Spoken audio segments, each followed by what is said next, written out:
అందరికీ నమస్కారం.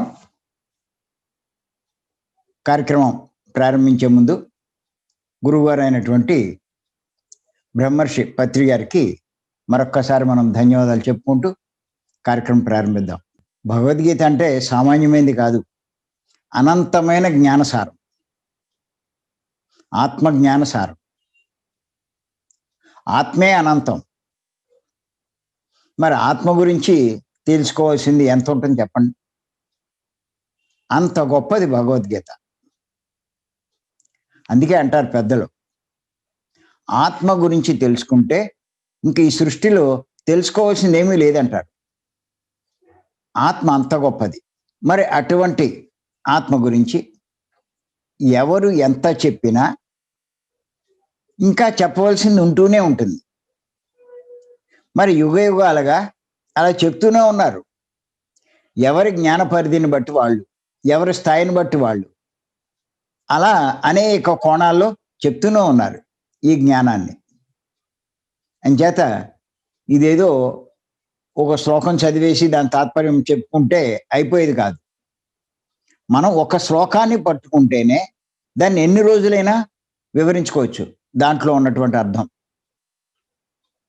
మరి నిన్న పత్రి గారు ఏం చెప్పారంటే, విన్నదే వినాలి, తెలుసుకున్నదే తెలుసుకోవాలి, చదివిందే చదవాలి.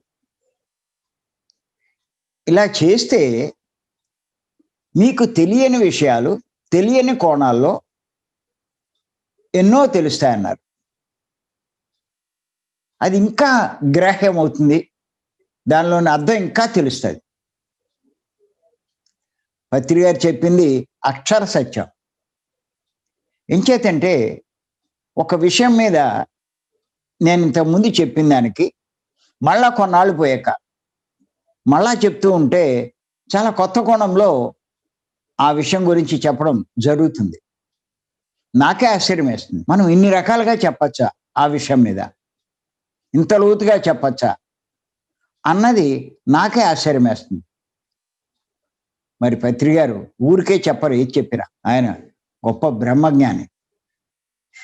అంచేత ఆయన ఏది చెప్పినా అక్షర సత్యాలే. అంచేత మనం భగవద్గీత తినేసామనుకోవడం కాదు, ఇంకెన్ని కోణాల్లోంచి మనం వినొచ్చు, ఇంకా ఎన్ని రకాలుగా మనం తెలుసుకోవచ్చు అన్నది తెలుసుకోవాలి. అంతేకాదు, మనకి మనం వింటూ ఉంటే ఎంత బాగా అర్థమవుతుందో. నాకు మొదట్లో ఈ ధ్యానం చేయకముందు, ఈ ధ్యానంలోకి రాకముందు, పత్రిక పరిచయం కాకముందు నేను ఒకసారి భగవద్గీత తీసి చదివాను. భగవద్గీత మంచిది అంటారు అని ఉద్దేశంతో చదివితే ఒక అధ్యాయం చదవడానికి వారం రోజులు పట్టింది. కానీ ఏమీ అర్థం కాలేదు. ఇంకేమనుకున్నానంటే ఇది మన వల్ల కాదని పక్కన పెట్టేశాను. తర్వాత పత్రి గారి పరిచయం అయి ఈ ధ్యాన మార్గంలోకి వచ్చి ధ్యానం చేశాక మరి ఈ భగవద్గీత మీద నేను 2 పుస్తకాలు రాయడం జరిగింది. రాయడమే కాదు, భగవద్గీత మీద ఎన్నో రకాలుగా నేను చాలా సందేశాలు ఇచ్చాను. అంటే ఎంతైనా చెప్పచ్చు అన్నది దానికి మనకి అర్థమవుతుంది. అందుకే పత్రి గారు అంటారు, భగవద్గీత అందరికీ అర్థం కాదు, ఎవరైతే ధ్యానం చేస్తారో వాళ్ళకే అర్థమవుతుందని. మరి మనం కూడా, మీరు ఇప్పుడు ధ్యానం చేస్తూ మీరు భగవద్గీత చదివి మీరు ఒక రకంగా అర్థం చేసుకుంటారు. ఒక 3 మాసాలు, మళ్ళీ 4 మాసాలు పోయిన తర్వాత, 6 మాసాలు పోయిన తర్వాత మళ్ళా అదే భగవద్గీతను చదవండి. ఈ ధ్యానం చేస్తూ మీకు ఇంకా కొత్త కోణాల్లో మీకు ఇంకా తెలుస్తుంది. మీరు ఆశ్చర్యపోతారు, ఏంటిది మొన్న అలా అనుకున్నాం, ఇప్పుడు మళ్ళా ఇలా తెలిసిందేంటి అని మీరు ఆశ్చర్యపోతారు. అలా నేను ఎన్నో ఆశ్చర్యపోయే సందర్భాలు ఉన్నాయి. చేత భగవద్గీత అంత గొప్పది అని సంగతి తెలుసుకోవాలి. దాన్ని సరిగ్గా అర్థం చేసుకుని మనం ఆచరించగలిగితే జీవితంలో ఎంతో లాభం పొందుతాం. మనం ఇప్పుడు చెప్పుకునే టాపిక్ ఏంటంటే, భగవద్గీతలో బోధించింది ఆరాధన కాదు, ఆత్మజ్ఞానం. దీని మీద మనం ఈరోజు తెలుసుకుంటాం. ఎంచేతంటే భగవద్గీతలో బోధించింది ఆరాధన అనేటువంటి భావంతో చాలామంది ఏం చేస్తున్నారంటే ఆ కృష్ణుడి ఫోటోవో బొమ్మో పెట్టి ఆ భజనలు చేయడం, భగవద్గీత పారాయణ చేయడం, లేకపోతే ఆ పూజలు చేయడం ఇలా చేస్తున్నారు. ఇలా చేస్తే మనకి భగవద్గీత ఎప్పటికీ అర్థం కాదు. అసలు అందులో ఆరాధన గురించి కానీ, ఆరాధన విధానాలు కానీ ఎక్కడా లేవు. కావాలంటే మీరు అబ్జర్వ్ చేయండి. మనం ఆరాధన చేస్తే అష్టోత్తరం ఎలా చేయాలి? సహస్రారం ఎలా చేయాలి? అభిషేకం ఎలా చేయాలి? లేతే కుంకుమార్చన ఎలా చేయాలి? ఇలాంటివి ఏమీ అందులో లేవు. ఉంటే అయన్నీ చేయొచ్చు. ఆరాధనా విధానాలు ఎక్కడా లేవు. అందులో ఉన్నదంతా ఆత్మజ్ఞానమే. గుర్తుపెట్టుకోండి. ఆత్మజ్ఞానము అంటే ఆత్మ గురించి తెలుసుకోవడం. ఆత్మ గురించి ఎంత ఎక్కువ తెలుసుకుంటే మనము అంత జ్ఞానవంతులు. ఆత్మ గురించి ఎంత తక్కువ తెలిస్తే మనం అంత తక్కువ ఆత్మజ్ఞానులం. ఆత్మ గురించి అసలు ఏమీ తెలియకపోతే అజ్ఞానులమే. అందుకే పత్రి గారు అంటారు, ఆత్మ గురించి తెలియనివాడు అజ్ఞాని, ఆత్మ గురించి తెలుసుకున్నవాడే జ్ఞాని, అంటే ఆత్మజ్ఞాని అని చెప్తారు. అంచేత మరి ఆత్మజ్ఞానం తెలిసిన వారి యొక్క ప్రవర్తన ఎలా ఉంటుంది, ఆత్మజ్ఞానం తెలియని వారి ప్రవర్తన ఎలా ఉంటుందో మనం తెలుసుకుంటే అర్థమవుతుంది. ఖచ్చితంగా తెలుసుకోవాలి. ఆత్మజ్ఞాని మరి ఎన్నో విషయాలు తెలుసుకుంటాడు. దేని గురించి అంటే ఆత్మ గురించి. ఆత్మ సంబంధమైనటువంటి ఎంతో జ్ఞానాన్ని తెలుసుకుంటాడు. ఏమీ తెలియనివాడు, అర్థం కానివాడు ఏం చేస్తాడు? కృష్ణుణ్ణి ఆరాధిస్తూ ఉంటాడు. భగవద్గీత ఇంట్లో ఉంటుంది, పారాయణ చేస్తూ ఉంటాడు. కానీ లోపలే ముందు గీతలో వాళ్ళకి అర్థం కాదు. గుర్తుపెట్టుకోండి, పెద్దలు చెప్తారు. ఏమని చెప్తారంటే 1,00,000 సార్లు గీతను పారాయణ చేసే కంటే ఒక్క శ్లోకార్థం తెలుసుకుని దాన్ని ఆచరణలో పెడితే మనకి అపారమైన ఫలితం వస్తుందన్నారు. గీత శ్లోకం 700 శ్లోకాల అర్థాల కల్లా ఒక్క శ్లోకం దాని అర్థం తెలుసుకుని దాన్ని ఆచరణలో పెడితే మనం పొందే ఫలితం అంటే 1,00,000 సార్లు పారాయణ చేసేవాడి కంటే కూడా వీడికి ఫలితం ఎంతో ఎక్కువ వస్తుంది అని చెప్పి చాలామంది పారాయణ చేస్తే ఏదో ఒకసారో 108 సార్లు లేకపోతే 1116 సార్లు ఇలా చేసేవాళ్ళు ఉన్నారు. కానీ ఎన్నిసార్లు చేసినా వచ్చే ఫలితం శూన్యం. ఎందుకంటే మీరు చూడండి, పాలు తాగితే బలం, పాలు తాగితే బలం, పాలు తాగితే బలం, పాలు తాగితే బలం, పాలు తాగితే బలం అని మీరు ఎన్నిసార్లు అన్నా మీకు బలం వస్తుందా? నీరసం వచ్చి ఉన్న బలం పోతుంది. కానీ పాలు తాగితే అప్పుడు బలం వస్తుంది. అలాగే భగవద్గీతను ఎన్నిసార్లు పారాయణ చేసినా ఏమి ఉపయోగం లేదు. కానీ అర్థం తెలుసుకుని ఆచరిస్తే నిజంగా ఎంతో ఫలితం వస్తుంది. మరి అన్నిసార్లు ఎందుకు చదవమన్నారు పూర్వం పెద్దలు? పారాయణ చేయండి 108 సార్లు, ఎన్నిసార్లు అంటే వాళ్ళ ఉద్దేశం ఏంటంటే ఒక్కసారి తెలిస్తే అర్థం చేసుకోవడం కష్టం కాబట్టి మళ్ళా చదవమన్నారు. దాన్నే పారాయణ చేయమన్నట్టు చెప్పారు. కానీ విచిత్రం ఏంటంటే భగవద్గీత సంస్కృతంలో ఉండడం వల్ల మరి అది ఎన్నిసార్లు చదివినా అర్థం కాకపోవడం వల్ల చదవడంతో సరిపెడుతున్నారు. కానీ అంతకు మించి దాన్ని అర్థం చేసుకునే ప్రయత్నం ఎవరూ చేయట్లా. అంచేత తప్పనిసరిగా తెలుసుకోండి. భగవద్గీత అర్థం తెలుసుకునే ప్రయత్నం చేయండి. ఆచరణలో పెట్టండి. ఆచరణలో పెట్టిన వాడికి ఫలితం.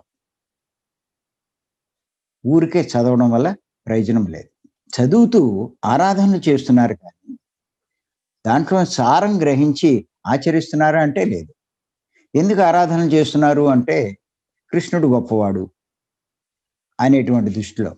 ఆయన భగవత్ స్వరూపుడు, భగవానుడు అని. రైటే.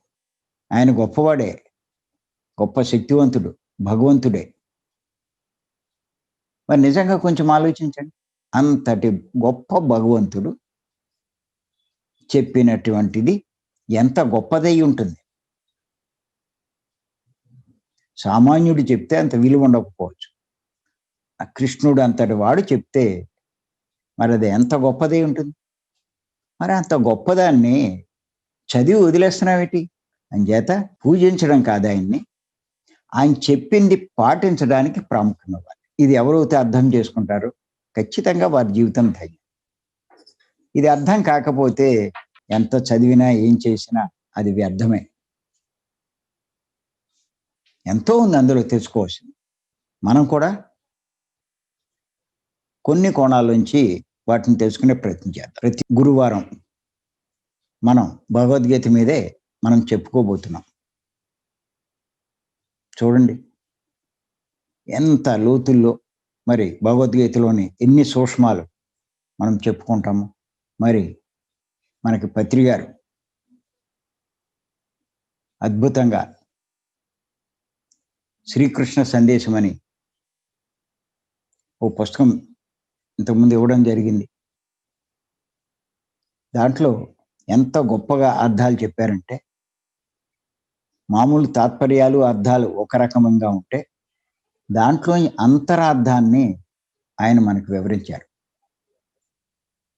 అర్థం కాదు, లోతుకి వెళ్తే దాని అంతరంలో ఉన్న అర్థం మనకు తెలుస్తుంది. అంత గొప్పవాడు ఊరికే మనం అనుకున్నట్టుగా ఉండదు. శ్రీకృష్ణ భగవానుడు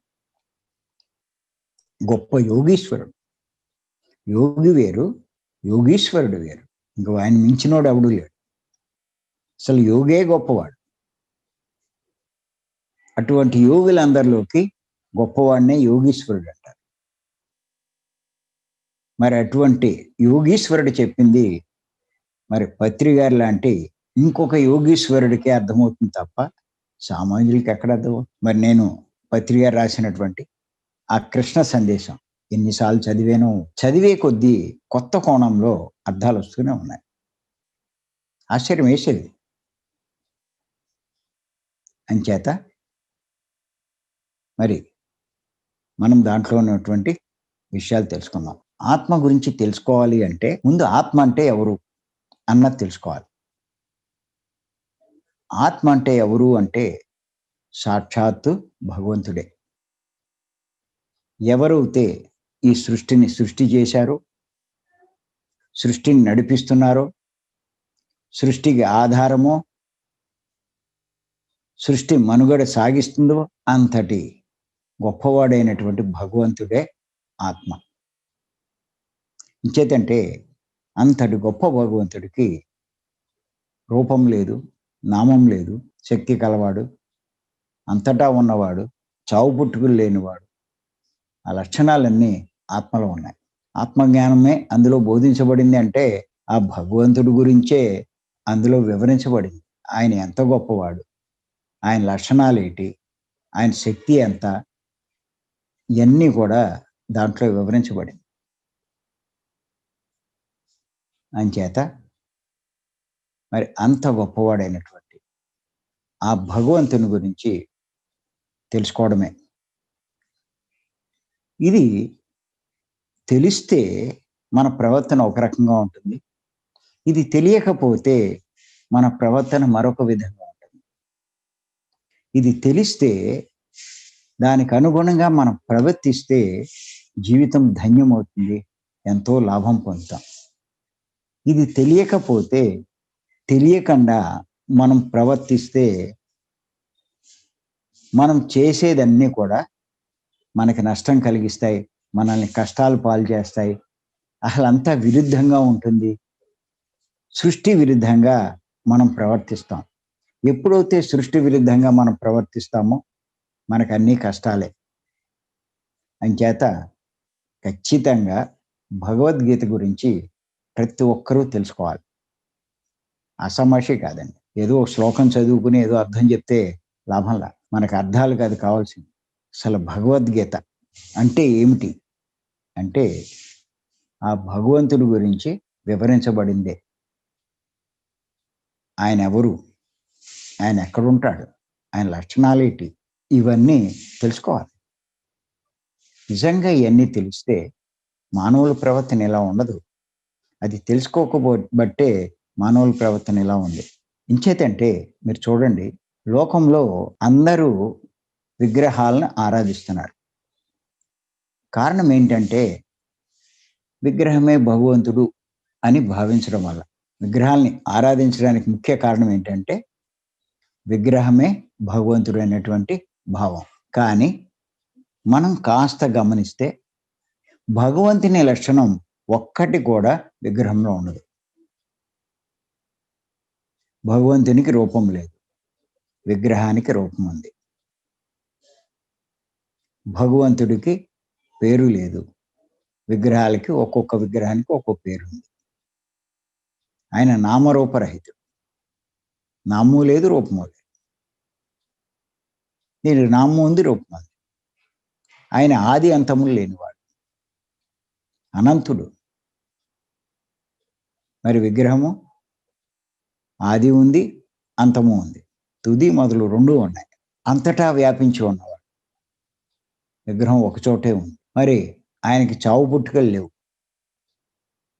విగ్రహం కొండలోంచి ఒక రాయి తీసుకొచ్చి ఒక శిల్పి చెక్కితే అది తయారైంది. అది పుట్టింది. అది శిల్పి దాన్ని పుట్టించాడు. అదే ఏ భూకంపాలు వచ్చో, ఏ ప్రకృతి వైపరాలు ఇచ్చో, ఆ ఆ గుడో అదో మొత్తం కొట్టుకుపోయినా కూలిపోయినా ఏమవుతాయి? ఆ విగ్రహం పాడైపోతుంది, అంతమైపోతుంది. కానీ భగవంతునికి ఆ చావు లేదు, పుట్టుక లేదు. అంత గొప్పది. భగవంతుడు అనంత శక్తి స్వరూపం. విగ్రహాన్ని అనంత శక్తి అంటే చూడండి, 84 లక్షల జీవరాశులు ఉన్నాయి. 84 లక్షల జీవరాశులు అంటే ఒక్కొక్క జీవరాశిలో కోటాను కోట్లు ఉన్నాయి. ఒక చీమను తీసుకుంటే ఎన్ని చీమలు ఉంటాయో ప్రపంచంలో మనం చూస్తే, దోమ అలా లెక్కేసుకుంటే, చీమ దోమ నుంచి లెక్కేసుకుంటే ఏనుగు దాకా, మానవుల దాకా ఎన్ని కోట్లు ఉన్నాయో ఒక్కసారి. ఇన్ని కోట్లు మనుగడ సాగిస్తున్నాయి అంటే దానికి కారణం ఆత్మే, అంటే భగవంతుడే. అంటే మీరు చూడండి, ఏ మానవునైనా మీరు తీసుకోండి, ఏ జంతువునైనా సరే, అందులో ఉన్నటువంటి ఆత్మ అంటే శక్తి. ఆత్మ అంటే ఒక ఆకారం కాదు, శక్తి. కంటికి కనపడని సూక్ష్మాతి సూక్ష్మమైన శక్తే ఆత్మ. ఆ శక్తి కనుక శరీరంలోంచి పక్కకి తప్పుకుంటే, ఆత్మే కనుక పక్కకి తప్పుకుంటే శరీరం శవమైపోతుంది. కళ్ళు చూడలేవు, నోరు మాట్లాడలేదు, చెవులు వినలేవు, చేతులు కాళ్ళు పనిచేయవు, ఏమి చేయదు. ఆ శరీరాన్ని ఏమంటారంటే శవం అంటారు. ఆత్మ ఉంటే శవము అంటారు, ఆత్మ లేకపోతే శవము అంటారు. వెంటనే ఆత్మ ఉన్నంత కాలము 50 ఏళ్ళైనా 60 ఏళ్ళైనా ఉంటుంది. ఆత్మలా తప్పుకుంటే వెంటనే తీసుకెళ్ళి తగలబెట్టడమో, కాల్చడమో, కప్పెట్టడమో చేస్తారు. కుళ్ళిపోద్ది ఇంకది. అది ఆత్మ ఉన్నంత వరకే విలువ. ఆత్మ ఉంటేనే ఆ కళ్ళు చూస్తాయి, చెవులు వింటాయి, ముక్కు వాసన చూస్తుంది, నోరు మాట్లాడుతుంది, చేతులు కాళ్ళు పనిచేస్తాయి. అంటే ఇలా ఒక శరీరం ఇన్ని పనులు చేస్తుంది అంటే కారణం ఎవరు అంటే ఆత్మ. అంతేకాదు, ఇలా ప్రపంచంలో సృష్టిలో ఉన్నటువంటి కోటాను కోట్ల సర్వజీవులు మనుగడ సాగిస్తున్నాయి పుడుతున్నాయి, ఎదుగుతున్నాయి అంటే దానికి కారణం ఆత్మశక్తే, ఆత్మే. ఇన్నిటిని కదుపుతుందే, ఇన్నిటిని నడిపిస్తుందే, ఇన్నిటి చేత పనిచేయిస్తుంది ఆత్మ, భగవంతుడు. విగ్రహం ఏం చేస్తుంది? దాన్ని ఇంకోటి కదపాలి. ఆ శిల్పాన్ని ఒక శిల్పి తన శిల్పశాలలో తయారు చేస్తాడు. దాన్ని మళ్ళా ఏ వ్యానో దేని మీదో ఎక్కించాలి. మళ్ళా ఓ ప్రదేశాన్ని తీసుకెళ్ళాలి. మళ్ళా దాన్ని మోసుకుంటూ ఆ గుళ్ళోకి తీసుకెళ్ళాలి. అక్కడ ప్రతిష్ఠ చేయాలి. దానంతట అదేం రాలేదే. అందుకే అంటారు, మనల్ని సృష్టించిన వాడు ఆ భగవంతుడు, మనము సృష్టించింది ఆ విగ్రహము. విచిత్రం ఏంటంటే ఈ విషయం తెలియక అందరూ తనని సృష్టించిన వాడిని వదిలేసి తాను సృష్టించిన ఆ బొమ్మను పట్టుకున్నారు. ఎందుకు చేస్తున్నారు అంటే ఆ ఆత్మ గురించి తెలియక. ఎందుకు తెలియదు అంటే ఆత్మ కంటికి కనపడదు కనుక. లోకంలో జనాలకి కంటికి కనిపిస్తేనే నమ్ముతారు, కనిపించకపోతే నమ్మరు. వీళ్ళకి ఎంతసేపు కోరికలు తీరాలి, ఎన్నో కోరికలు, సమస్యలు, బాధలు ఆయన చెప్పుకోవాలి. అందులోంచి బయట పడలేకపోతున్నారు. ఎక్కడా కనపడకపోతే ఎక్కడ చెప్పుకుంటారు, ఎలా చెప్పుకుంటారు? అందుకని ఆ బొమ్మ పెట్టి అదే ఆయన అనుకుంటూ దానికే దండం పెట్టి తన కష్టాలు చెప్పుకుంటున్నాడు. ఊరికే చెప్తే ఆయన కరుణిస్తాడో లేదో అని అయ్యో 4 పువ్వులు, పసుపు, కుంకుమ ఇవన్నీ వేసి పూజ కింద చేస్తారు. ఇది ఇప్పుడు జరుగుతుంది. ఇది ఎందుకు ఇలా జరుగుతుంది? ఈ ఆరాధన ఇలా ఎందుకు చేస్తున్నారు అంటే ఆత్మ కనిపించకపోవడం వల్ల. ఆ దేవుడే కనిపిస్తే మరి విగ్రహాన్ని ఎందుకు పట్టుకుంటారు? ఆ భగవంతుడి గురించి తెలిస్తే విగ్రహాన్ని ఎందుకు ఆశ్రయిస్తారు? తెలియకపోబట్టేగా, కనపడకపోబట్టేగా ఈ ఆరాధనలు జరుగుతున్నాయి. ఇందాక నేను అదే అన్నాను. నేను ఆత్మ గురించి తెలుసుకుంటే మన ప్రవర్తన ఒక రకంగా ఉంటుంది, తెలుసుకోకపోతే ఇంకో రకంగా ఉంటుంది. ఇప్పుడు ఆత్మ గురించి తెలియని వాళ్ళు ఏం చేస్తున్నారు? విగ్రహారాధన చేస్తున్నారు. ఆత్మ గురించి తెలుసుకున్న వాళ్ళు ఏం చేస్తున్నారు అంటే అన్నిట్లోనూ ఉంది, అందరిలోనూ ఉంది కాబట్టి మరి తనలోనూ ఉంటుందనే ఉద్దేశంతో తెలుసుకున్నాడు కాబట్టి ఏం చేస్తున్నాడు అంటే తనలోకి వెళ్తున్నాడు, అంటే ధ్యానం చేస్తున్నాడు. మరి ఈ విషయం ఎలా తెలిసింది? ఇన్నాళ్ళు తెలియంది అంటే మన పత్రి గారు, బ్రహ్మర్షి సుభాష్ పత్రి గారు, ఆయన చెప్పడం వల్ల. కొంచెం ఆలోచించండి. కనపడనటువంటి, సర్వత్రా వ్యాపించి ఉన్నటువంటి ఆ భగవంతుడు అందరిలోనూ ఉన్నాడు, నీలోనూ ఉన్నాడు. చేత నువ్వు నీలోకి నువ్వు వెళ్తే ఆయన నువ్వు పట్టుకోగలవు అని పత్రి గారు మనకి చెప్పడం జరిగింది. మనం చూస్తే చాలామంది పెద్ద పెద్ద గురువులు ఉన్నారు, లేకుండా ఎవరు లేరు. కానీ ఇంచుమించు అంతా కూడా చాలా తక్కువ మంది తప్ప విగ్రహాన్ని ఆరాధించమనే చెప్తారు. మరి వారికి తెలియదా అంటే అది మనకి చెప్పలేం. కానీ తెలుసో తెలీదో వాళ్ళ ఉద్దేశం ఏంటంటే చెప్పిన వీళ్ళంతా ఈ సామాన్యులు, వీళ్ళు తెలుసుకోలేరు, వీళ్ళకి అర్థం కాదు, వీళ్ళకి ఇంకెంతకన్నా మనం బోధించినా ఎక్కదు మరి అనేటువంటి ఉద్దేశమో లేకపోతే ఏటో కారణం మనకు తెలియదు. కానీ వాళ్ళంతా మరి విగ్రహారాధన వాళ్ళు చేస్తూ వీళ్ళ చేత కూడా చేస్తారు. ఇంచేతంటే భగవద్గీత చదువుతారు, భగవద్గీతలో ఉంది. ఉపనిషత్తులు చదువుతారు, ఉపనిషత్తుల్లో ఉంది. మరి వేదాలు చదువుతారు, వేదాల్లో ఉంది. అయినా సరే మరి విగ్రహాన్ని ఆరాధిస్తున్నారు అంటే మరి వాళ్ళకి తెలియదని అనుకోవాలో, వీళ్ళు తెలుసుకోలేరనే అనుకోవాలో మనకు అర్థం కాదు. ఏది ఏమవుతే మొత్తం మీద విగ్రహారాధన చేస్తున్నారు. కానీ ఆత్మ గురించి తెలుసుకుంటే, ఆత్మ గురించి తెలుసుకోవడమే ఆత్మజ్ఞానం. ఆ జ్ఞానమే మనకు కలిగితే, ఆత్మే భగవంతుడని సంగతి తెలిస్తే ధ్యానం చేస్తారు. విగ్రహారాధన కాదు. ధ్యానం చేస్తారు. నా పరిస్థితి అదే. పత్రి గారి పరిచయం అయ్యేదాకా నేను కూడా విగ్రహమే దేవుడు అనేటువంటి భావనలో ఉండేవాడు. ఎప్పుడైతే పత్రి గారి పరిచయం అయిందో ఆయన ద్వారా తెలుసుకున్నాం. నాయనా విగ్రహం కాదు, నువ్వు అనుకున్న దేవుడు ఆత్మే దేవుడు అన్న సంగతి ఆయన చెప్పడం జరిగింది. అప్పటి నుంచి మరి ఆత్మనే ఆశ్రయిస్తున్నాం.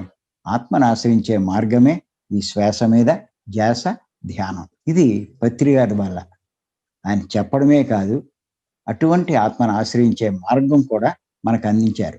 అంచేత ఎవరైతే ధ్యానం చేస్తారో వాళ్ళు భగవంతుడిని ఆశ్రయించిన వారు అవుతారు, ఆరాధించిన వారు అవుతారు. ఎంచేతంటే ఇప్పుడు ఏదో పత్రి గారు చెప్పడం అది కాదు.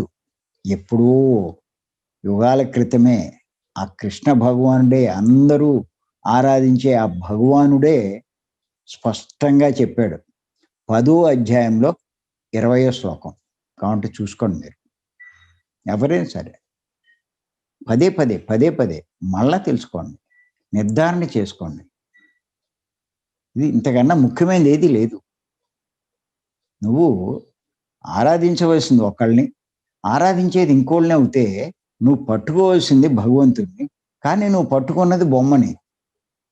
బొమ్మ గొప్పదా, భగవంతుడు గొప్పవాడా అంటే స్పష్టంగా చెప్తాం భగవంతుడే గొప్పవాడని. మరి భగవంతుడు గొప్పవాడు అయితే భగవంతుడిని పట్టుకోవాలి, కానీ బొమ్మను ఎందుకు పట్టుకున్నాం అంటే తెలియకే. కానీ భగవద్గీతలో లేదా అంటే స్పష్టంగా చెప్పాడు. 10వ అధ్యాయంలో 20వ శ్లోకం.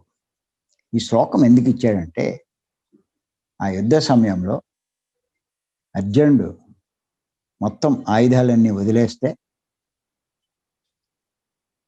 నేను యుద్ధం చేయలేను అంటే అప్పుడు కృష్ణుడు గీతాబోధ చేశాడు. ఈ బోధ చేస్తూ ఉంటే అర్జునుడికి మతి పోయింది. ఏంటిది ఈయన ఇన్ని విషయాలు చెప్తున్నాడు, నా స్నేహితుడు అనుకున్నాను, నా బంధువు అనుకున్నాను, నా ఆప్తుడు అనుకున్నాను, ఇన్ని విషయాలు ఎలా చెప్తున్నాడు, నాకేం అర్థం కాదు అని సందేహం వచ్చింది. వచ్చి అప్పుడు అడిగాడు, ఇంతకీ ఎవరు నువ్వు అన్నాడు. ఇంత జ్ఞానం ఇస్తున్నావు, ఎవరు నువ్వు అన్నాడు. అప్పుడు చెప్పాడు ఈ శ్లోకం ద్వారా ఏమిటంటే, అహం ఆత్మా గుడాకేశ సర్వభూతాశయ స్థిత అహమాదిత్య మధ్యంచ భూతానాం అంతమేవచ. అది ఆ శ్లోకం. అంటే అర్జున, నేను ఎవరు అనుకున్నావు? నేను ఆత్మను అన్నాడు. ఎంత స్పష్టంగా చెప్పాడు. నేను ఆత్మను అన్నాడు. నువ్వు కనిపించే రూపం నేను అనుకుంటున్నావు. ఈ రూపం నేను కాదు, నేను ఆత్మను. ఇది నా రూపమే కానీ నేను కాదు. పత్రిక చెప్తున్నారు నేను మేను అని. మీ మేనులో ఉన్న నేను అంటే ఆత్మ. ఆత్మే నేను. కనిపించే ఈ ఆకారంలో ఉన్నటువంటి ఆత్మే నేను అని చెప్పాడు ఆయన.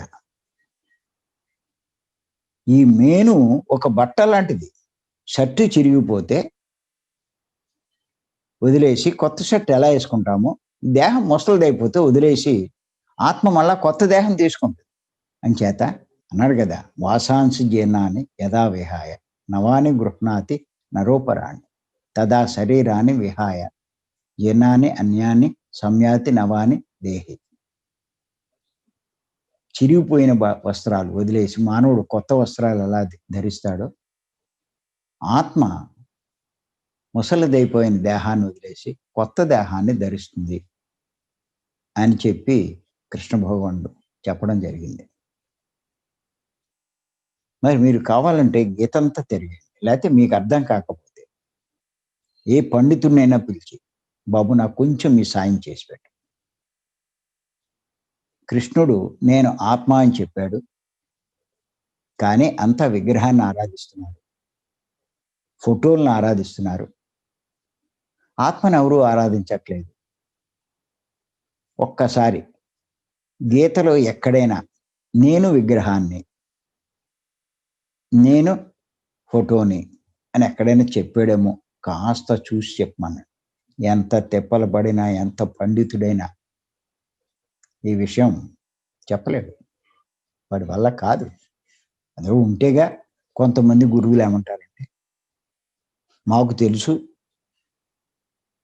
కానీ కనిపించినటువంటి ఆత్మను పట్టుకోవడం సామాన్యులకు అర్థం కాదు. వాళ్ళు చెప్పినా తెలుసుకోలేరు. అందుచేత వాళ్ళ చేత అది చేయిస్తున్నామంటారు. కొంతమంది అబ్బాయి ఇది ఎందుకు కాదు, పూర్వం నుంచి అందరూ విగ్రహారాధన చేసేది, తరతరాల నుంచి లోకమంతా అలాగే చేస్తుంటా, మళ్ళా మీరు కొత్తగా చెప్తారేటి అంటారు. మరి కృష్ణుడు తప్పు చెప్పాడా? కృష్ణుడు చెప్పింది తప్ప అంటే కానే కాదు. ఉపనిషత్తులన్నీ ఆత్మ గురించే, ఆత్మజ్ఞానం గురించే. వేదాల్లో ఇంకా చాలా విషయాలు ఉన్నాయి. జ్ఞానకాండ తిరగేస్తే మీకు ఉపనిషత్తుల్లో ఈ విషయం తెలుస్తుంది. అంచేత ఇది బాగా అర్థం చేసుకోవాలి. ఇది అర్థమవుతే మన జీవితం ధన్యమైనట్టే. ఇది అర్థం కాకపోతే మన జీవితం వ్యర్థమే. భగవంతుడు అంటే సత్యం. ఇది అర్థమవుతే మీకు సత్యం బోధపడినట్టే. అర్థం కాకపోతే మీరు సత్యం బోధపడినట్టే, అసత్యంలో జీవిస్తున్నట్టే. సత్యంలో జీవించాలి, అసత్యంలో జీవించడం. అంచేత మరి మనం అసలును వదిలేసి, అసలైన ఆత్మను వదిలేసి, నకిలీని పట్టుకున్నాం. ఒరిజినల్ని వదిలేసి డూప్లికేట్ని పట్టుకున్నాం. రూపాన్ని వదిలేసి ప్రతిరూపాన్ని పట్టుకున్నాం. మీరు చూడండి, అద్దం దగ్గర నిలబడండి. మీరు అద్దంలో కూడా మీరు ఉంటారు. బయట నుంచున్నటువంటి మీరు అసలు. ఆ అద్దంలో కనిపించేది అది నకిలీ, ప్రతిరూపం. మీ రూపానికి ప్రతిగా ఉంది అది, ప్రతిరూపం. అదే ఆ గదిలో అన్ని అద్దాలు పేరిస్తే మీరు మధ్యలో నుంచుంటే అన్నిట్లోనూ ఉంటారు. ప్రతిరూపాలు అనేకం ఉంటాయి, రూపం ఒక్కటే. ఆత్మ ఒక్కటే, కానీ విగ్రహాలు ఎన్నో ఉంటాయి. భగవంతుడు ఒక్కడే. అంచేత ఈ విషయం మనం తెలుసుకోవాలి. ఊరికే చదివేయడం కాదు. ఫస్ట్ ఆయన ఎవరో తెలుసుకోవాలి, ఆయన ఎలా పట్టుకోవాలో తెలుసుకోవాలి, ఆయన ఎలా ఆశ్రయించాలో తెలుసుకోవాలి.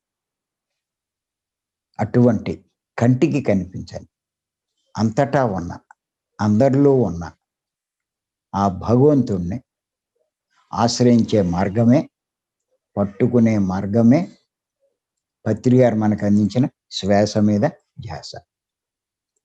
ఇది తెలియక చాలా మంది గురువులు ఎలా చెప్పాలో తెలియక ఆ బొమ్మని పెట్టుకోండి, ఆ ఫోటోని పెట్టుకోండి, వాటిని ఆరాధించండి అంట. అదే దేవుడు అన్నట్టుగా చెప్తారు. మీరు కావాలంటే చూడండి, ఆ ఫోటో పెడతారు, ఆరాధిస్తూ ఉంటారు. కొన్నాళ్ళుగా వాటికి బూజట్టి చెదట్టేస్తారు. ఏం చేస్తారు? అది తీసేసి మళ్ళీ ఇంకో ఫోటో పెడతారు. దేవుడు అలా నశించేవాడా? ఒక క్యాలెండర్, కొత్త క్యాలెండర్ వస్తే పెడతారు, రోజు దండం పెడతారు దేవుడు అన్నట్టు. కింద తారీఖులు అయిపోతే మళ్ళీ ఆ క్యాలెండర్ తీసేస్తారు. అంటే తారీఖులు అయిపోతే ఇంక దేవుడు ఉండడా? అంచేత విషయం చాలా జాగ్రత్తగా ఆలోచించాలి. దేవుడు మారడు, మార్పు చెందడు. ఆయన సత్యం, సత్యమైన వాడు. కాలము మారిన, యుగాలు మారిన మార్పు చెందడు. అంత గొప్పవాడు. అటువంటి గొప్పవాడిని ఆరాధించే మార్గమే పత్రి గారు మనకి ఇచ్చిన శ్వాస మీద.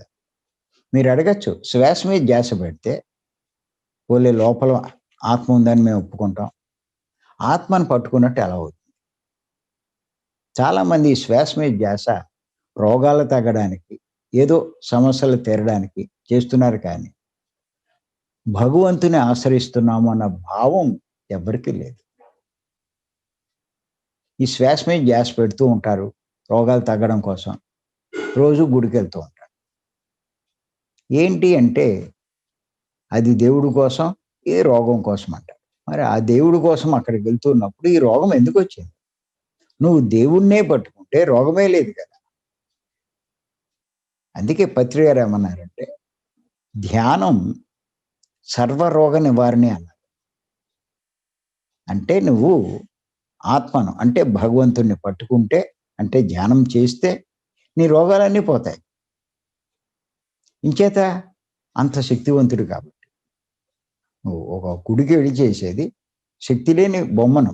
కానీ నువ్వు ధ్యానం చేసేది శక్తివంతమైనటువంటి భగవంతుడు. మరి అటువంటి శక్తివంతుడైన భగవంతుడిని ఆశ్రయించినప్పుడు వాడికి ఏ లాభం రాదు?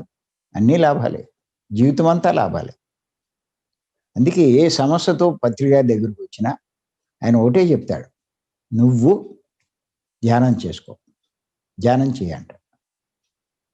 ఇంకోటేం చెప్పడాయన. రమణ మహర్షి దగ్గరికి వెళ్తే నువ్వెవరో తెలుసుకో అంటాడు.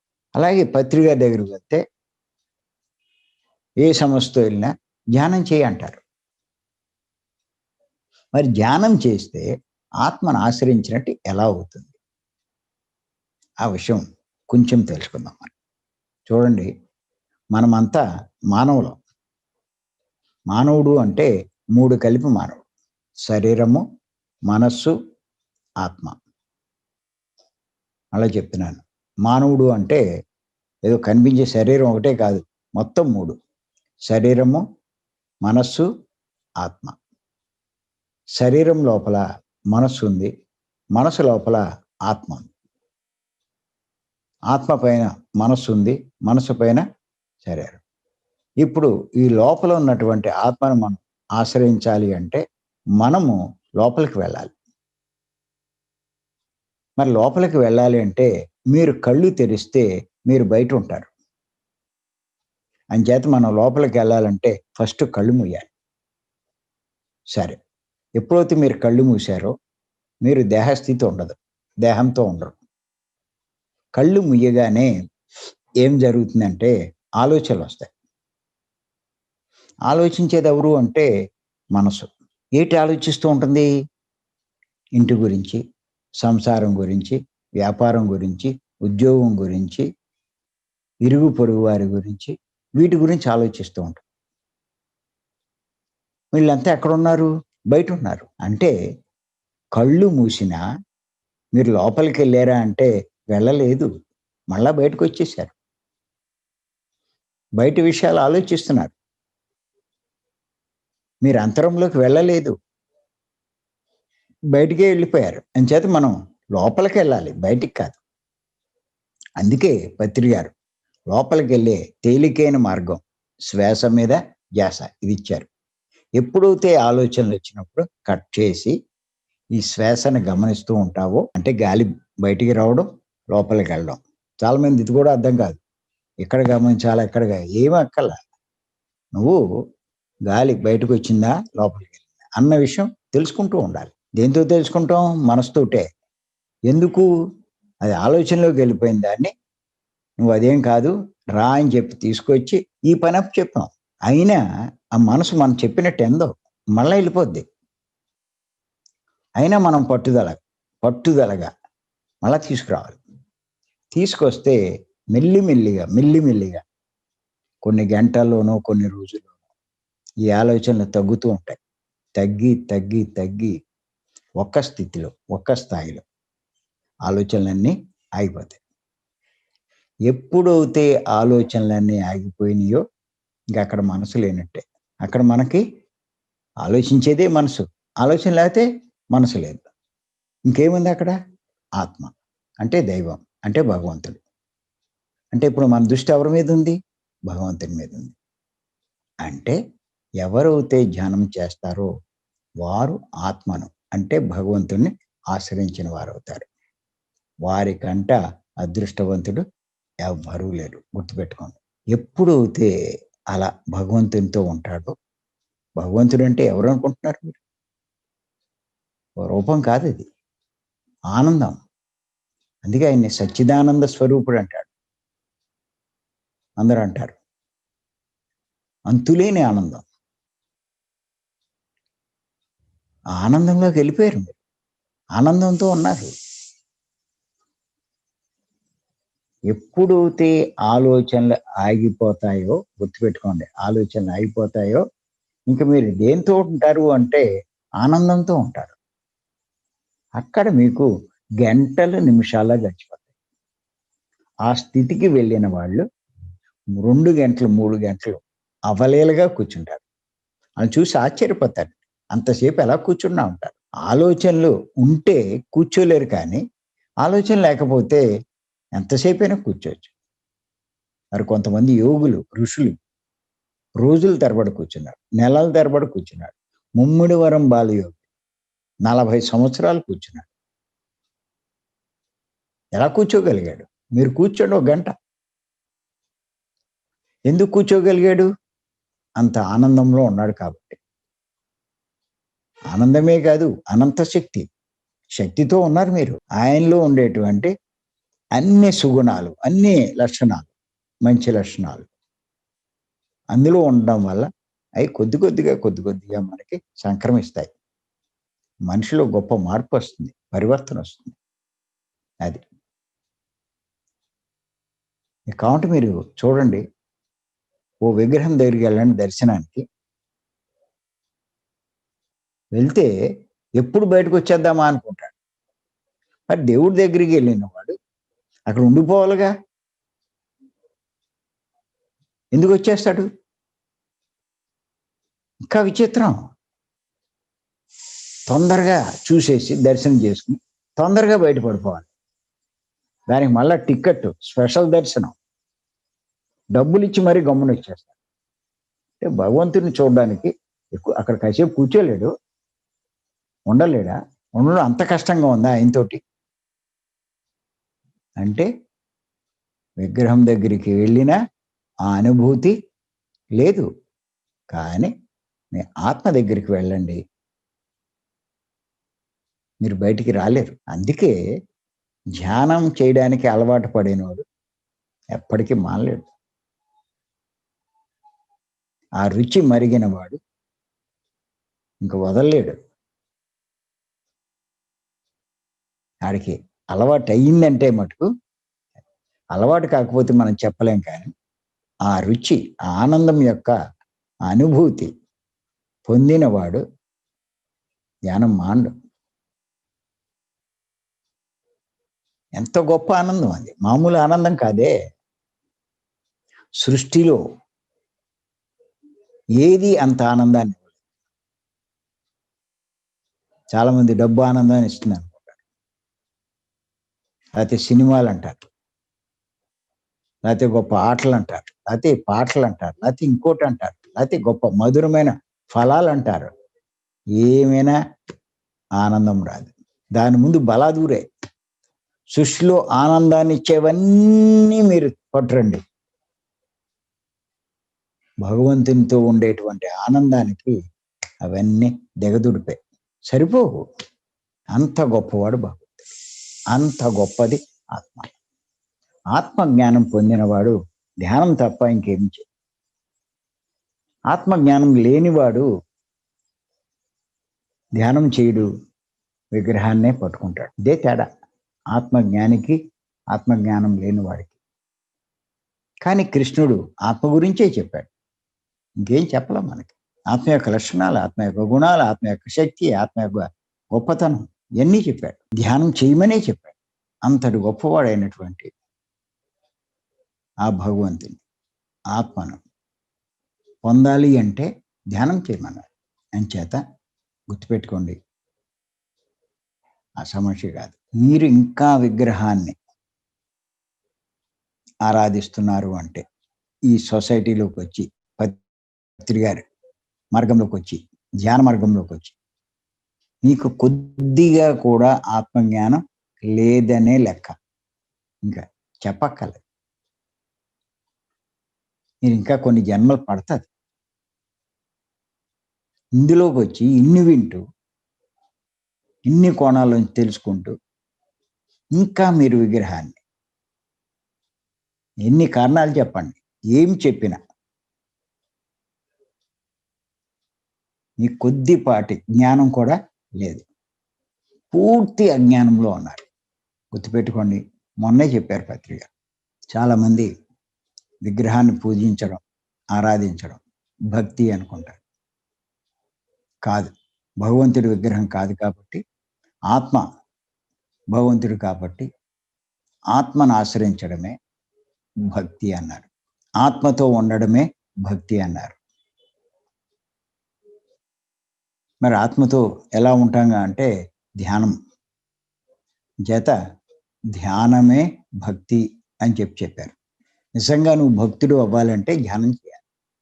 ధ్యానం చేసేవాడే భక్తుడు. అంచేత బాగా తెలుసుకోండి.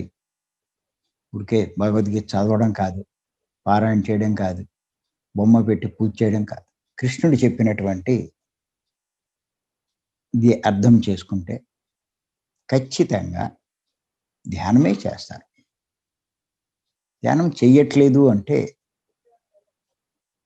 మీకు అర్థం కాల. ఆత్మ గురించి కొంచెం కూడా తెలియదు. భగవంతుడి గురించి కొంచెం కూడా అర్థం చేసుకోలేదు. ఆత్మ భగవంతుడు అన్న విషయం తెలుసుకోండి.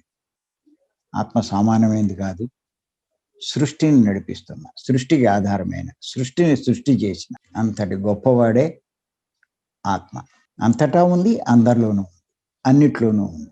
అంచేత ఏంటంటే మనం ఈ ఆత్మజ్ఞానం గురించి కొద్ది కొద్దిగా తెలుసుకుంటే మనం ఏం చేయాలో అన్నది ఒక్కొక్కటి అర్థమవుతుంది. దానికి అనుగుణంగా మన ప్రవర్తన మార్చుకోగలిగితే అదృష్టవంతులు.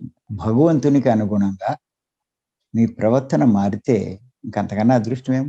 చేతంతా ధ్యానం చేయండి.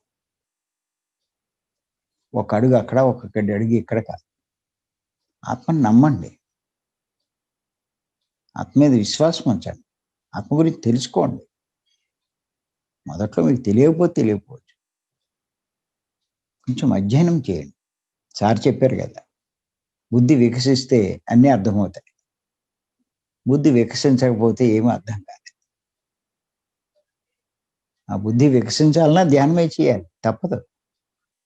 దేనికైనా ధ్యానమే. చేత నెక్స్ట్ వీక్ మరికొన్ని విషయాలు తెలుసుకుందాం. మరి అవకాశం ఇచ్చి మీ అందరికీ నేను మరొక్కసారి ధన్యవాదాలు చెప్తూ, పత్రిక గారికి కూడా ధన్యవాదాలు చెప్తూ సెలవు తీసుకుంటా.